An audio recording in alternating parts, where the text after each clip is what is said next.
Assalamualaikum warahmatullahi wabarakatuh.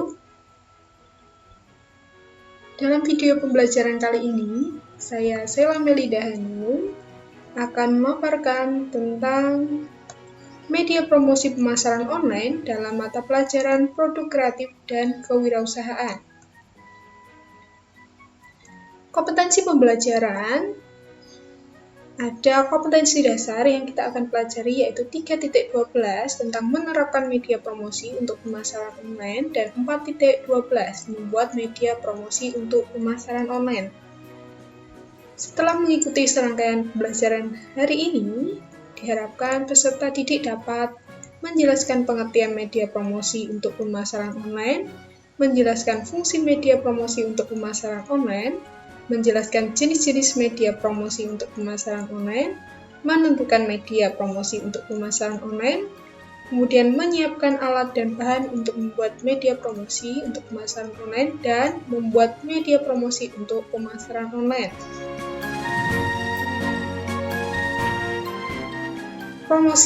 Promosi adalah cara untuk memberitahukan, menginformasikan, menawarkan, membujuk atau menyebarluaskan suatu produk atau jasa kepada calon konsumen dengan tujuan agar calon konsumen tersebut pada akhirnya dapat melakukan pembelian.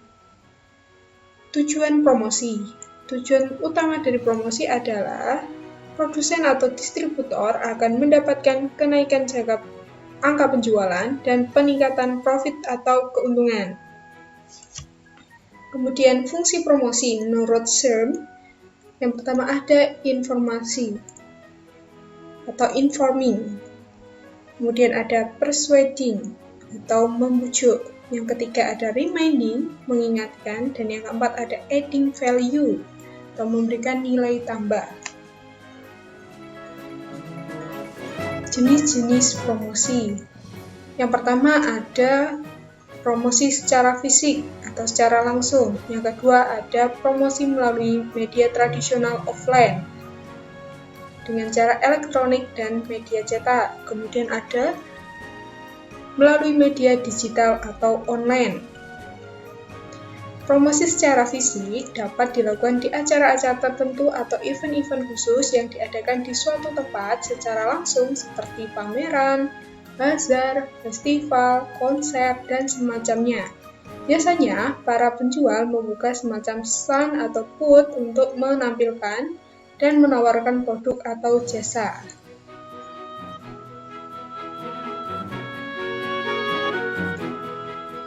Promosi secara fisik mempunyai beberapa keuntungan.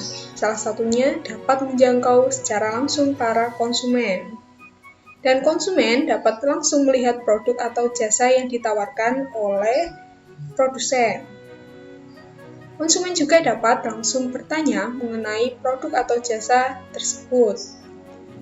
Pihak penjual juga dapat membujuk atau merayu calon konsumen agar membeli produk atau jasa yang mereka tawarkan pada saat itu juga. Namun, promosi secara fisik juga memiliki kekurangan, yaitu sangat terbatasnya jumlah calon konsumen karena hanya diadakan di lingkungan atau area tertentu seperti perkantoran, kampus, sekolah, dan semacamnya.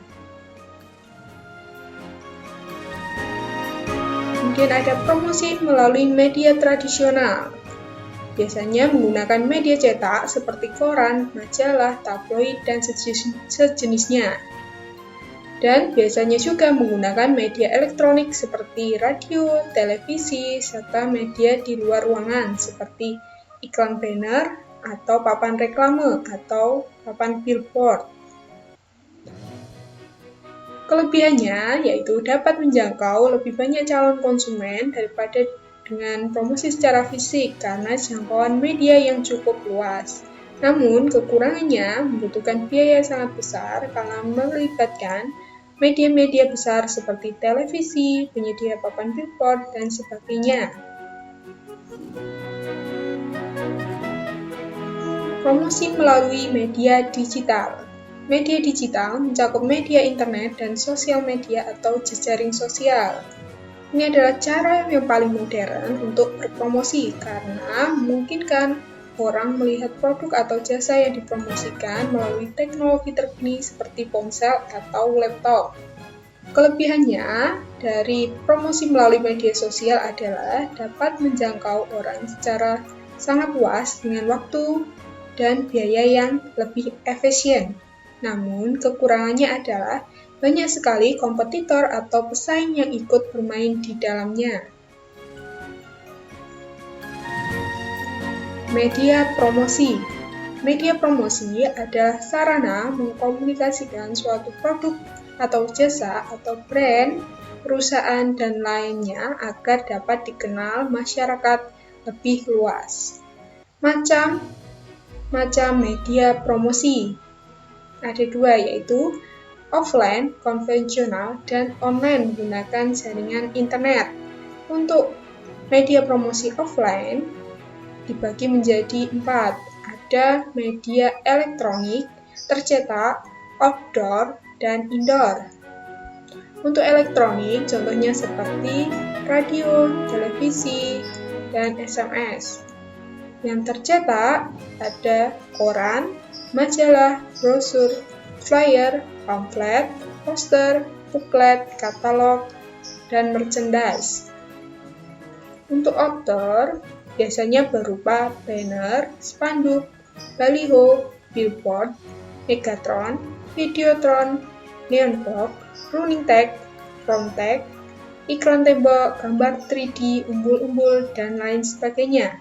Sedangkan untuk yang indoor, contohnya seperti X-banner, standing figure, atau majalah dinding.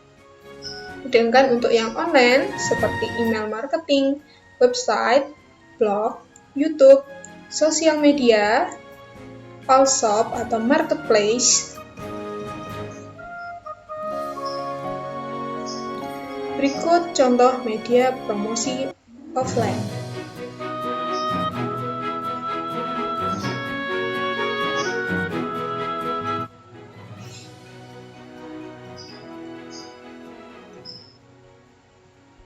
Pemasaran online, atau sering disebut sebagai pemasaran digital, diartikan sebagai strategi pemasaran yang memanfaatkan internet.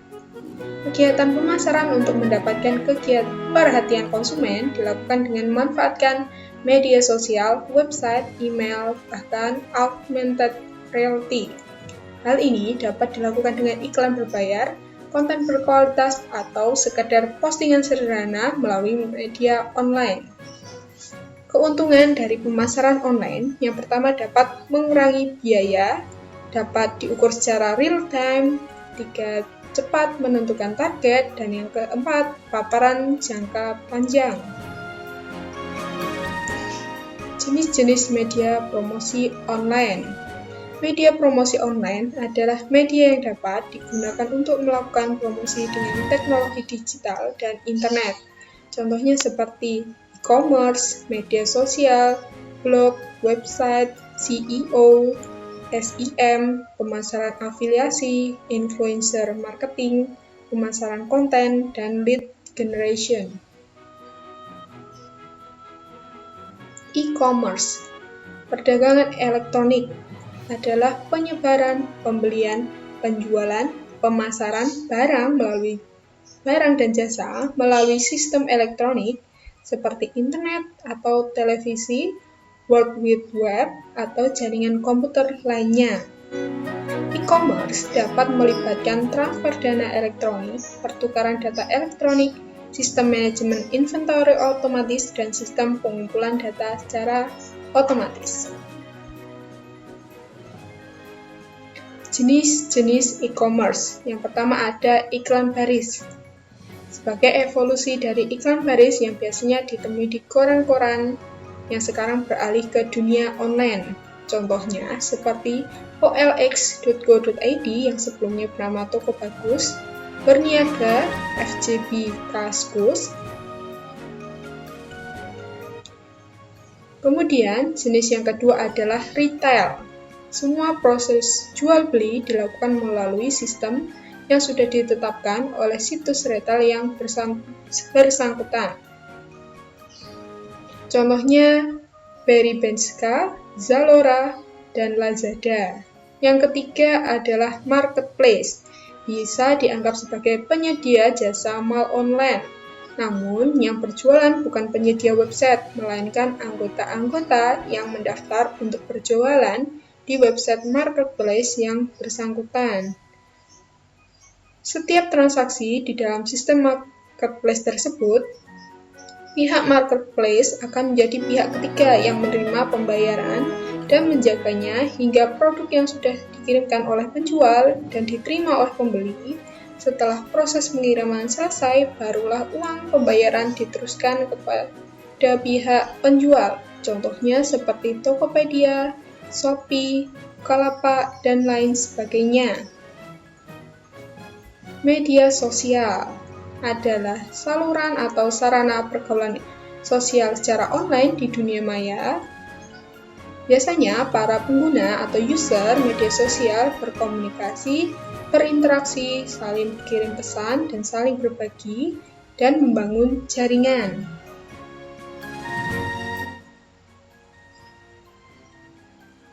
Selanjutnya, blog. Webblog atau yang sering juga disebut blog adalah sebuah diary atau catatan-catatan pribadi yang disimpan secara online dan umumnya bersifat terbuka bagi siapa saja yang ingin membacanya. Blog juga dapat berisi kutipan dari sumber lain yang sengaja dipublikasikan kembali dalam satu tempat.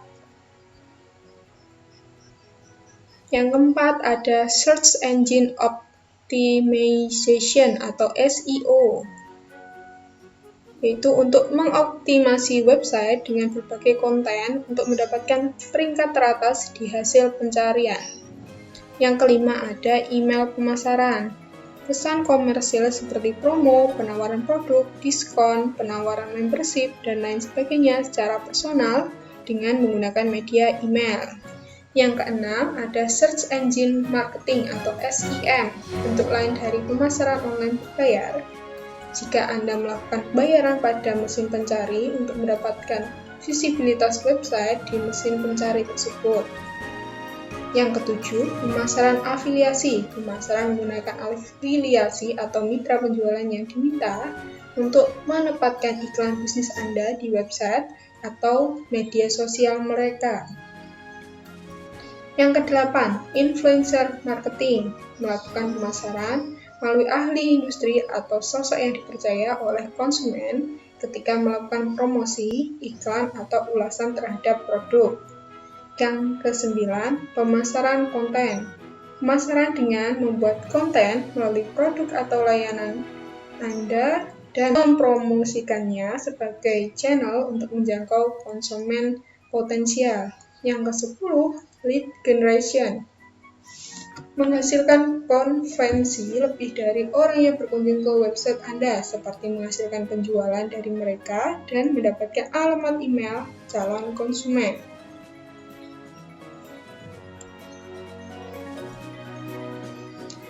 Untuk pemilihan media, di sini dapat dipertimbangkan berdasarkan jumlah anggaran, karakteristik produk, dan khalayak atau sasaran yang ingin dituju. Sekian video pembelajaran kali ini. Sampai jumpa di media pembelajaran produk kreatif kewirausahaan dengan materi yang berbeda. Wassalamualaikum warahmatullahi wabarakatuh.